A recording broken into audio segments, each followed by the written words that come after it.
Hi, we are getting ready for the exciting conclusion of the Olympics.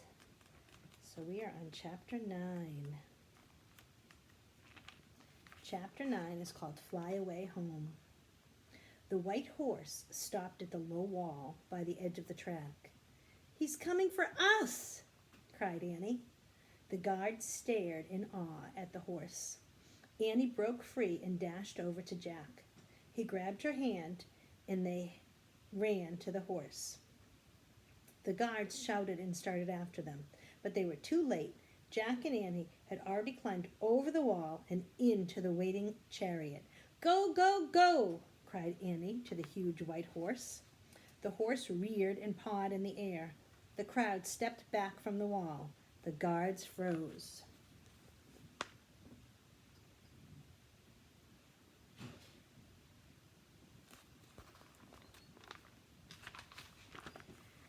Jack looked up to where Plato was now standing.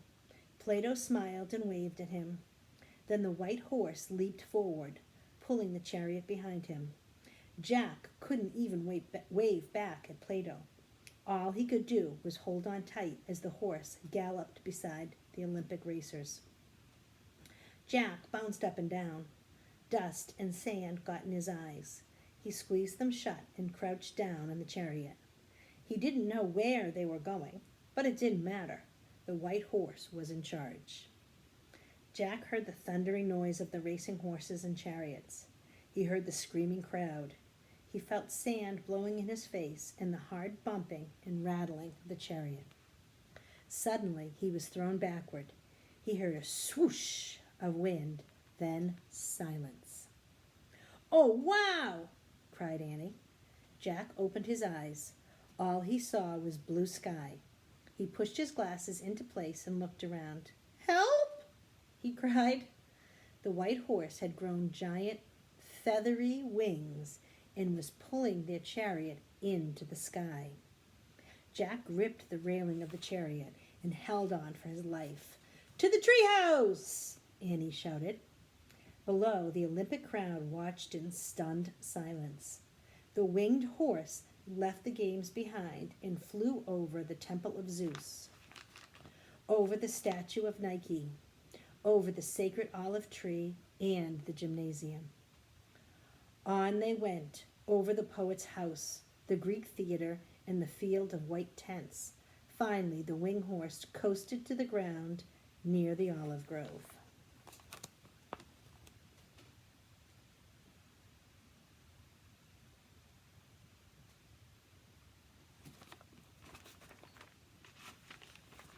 The wheels of the chariot bumped onto the grass, then slowly came to a stop. Jack and Annie stepped out of the chariot. Jack's legs were so wobbly that he could hardly walk. Annie rushed to the horse and stroked his neck. "Thank you," she whispered. Jack patted the horse's long white neck too. "Thanks," he said. "That was the best ride of my life." The horse snorted and pawed the ground. "Come on, Annie. We have to go before they find us," said Jack. "I don't want to leave him," said Annie. "He's the most beautiful horse in the whole world." Her eyes filled with tears. "We have to go," said Jack. The horse put his head down and touched Annie's forehead with his soft nose. Then he gave her a gentle push toward the treehouse. Annie sniffled but started walking. Jack took her hand as they walked through the olive grove to the rope ladder of the treehouse. "You first," Jack said. Annie started up the ladder. Jack followed. When they were inside, Annie hurried to the window. Jack grabbed the Pennsylvania book. He pointed to a picture of the Frog Creek woods and said, "I wish—" "Look!" said Annie. Jack looked out the window. The horse had spread his great feathery wings. He was rising from the field. The white horse flew high into the blue Olympian sky. Then he disappeared behind the clouds. "Bye!" called Annie. A tear rolled down her cheek. Jack pointed again at the Pennsylvania book. "I wish we could go there," he said. The wind started to blow. The treehouse began to spin. It spun faster and faster. Then everything was still, absolutely still. Chapter 10 is called They're All Here. Jack opened his eyes. It was so dark he couldn't see anything. He felt his clothes. He was wearing his t-shirt and jeans again. The leather bag had turned back into his backpack. "Hello," said Morgan Le Fay. Her voice came from the corner of the treehouse. "Hi," said Annie. "Did you have a good journey?" asked Morgan. "I did," said Jack, "but girls can't do anything fun in ancient Greece." "I did one fun thing," Annie said wistfully. "I rode in a chariot pulled by a flying horse." "That must have been wonderful," said Morgan. "You were very lucky to be bringing me the story of Pegasus." "Who?" said Jack. "Pegasus," said Morgan. "He's the great white winged horse in Greek mythology." "Oh, yeah," said Jack. "I think I've heard of him." He felt in his backpack and found the scroll. He gave it to Morgan. He could still barely see her in the dark. "It was written by Anonymous," said Annie. "I know," said Morgan. "Many talented women used that name in the past. Her story will be a great addition to my Camelot library."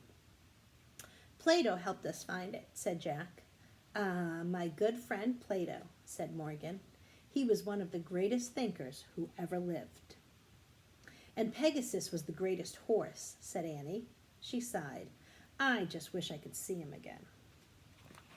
"You can," Morgan said softly. "He's here right now." "Pegasus?" Annie cried. "Oh, boy!"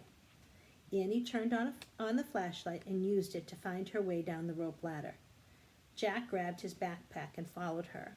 When they were both standing on the ground, Annie shined her flashlight at the dark trees. "Pegasus?" she said. "Where are you, Pegasus?" "Turn off your flashlight, Annie," said Morgan. She was looking down from the treehouse window. Annie switched off the light. "In the night, you can see all the story characters that saved you on your last 4 missions," said Morgan. "They are all here. Hercules, the Silk Weaver, Sarf, the Serpent Monster, and Pegasus." Jack pushed his glasses into place and studied the dark woods. "Where are they, Morgan?" cried Annie. "Where's Pegasus?" "Look hard," said Morgan. "I can't see him," said Annie. "Yes, you can," said Morgan. "The old stories are always with us. We are never alone." "Has Morgan gone crazy?" wondered Jack. "Look up," said Morgan. "Your friends are in the night sky. They are stars." "Stars?" whispered Jack. He stared at the shimmering field of tiny stars overhead. "Hercules is a constellation," said Morgan. "The Romans imagined him kneeling in the sky, holding a club over his head." Morgan waved her finger at the sky. For a moment, Jack saw a living, breathing Hercules outlined by the stars. "And there's the Silk Weaver with her beloved cowherd," said Morgan. "The ancient Chinese believed that there were 2 stars on either side of the Milky Way." Morgan waved her hand again. The lovely Silk Weaver was outlined in the heavens. "And long ago, the Irish believed the Milky Way itself was the serpent monster Sarf," said Morgan. Morgan waved her hand. A giant serpent glittered through the sky. "And the ancient Greeks named one of their constellations Pegasus," said Morgan. She waved her hand again, and the white horse's head, wings, and galloping legs appeared in the sky.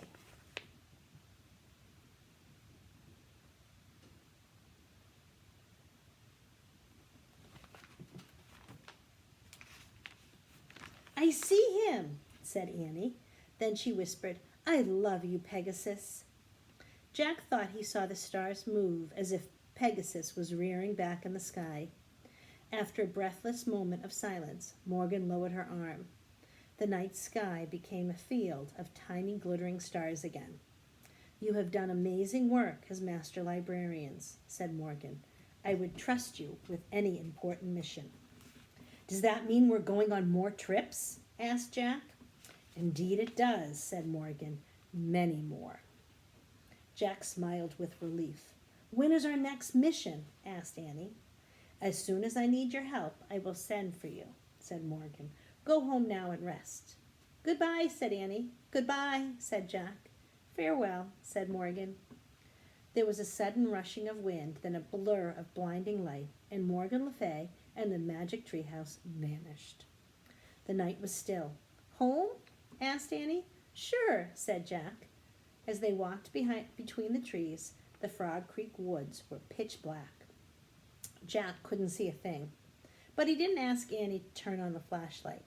For once, he wasn't worried about finding his way home. He felt as if someone or something was leading them through the woods. Morgan's words came back to him. The old stories are always with us. We are never alone. Jack looked up at the stars again. They were beginning to fade in the growing light of dawn, but he thought he could hear the beating of giant wings somewhere high above.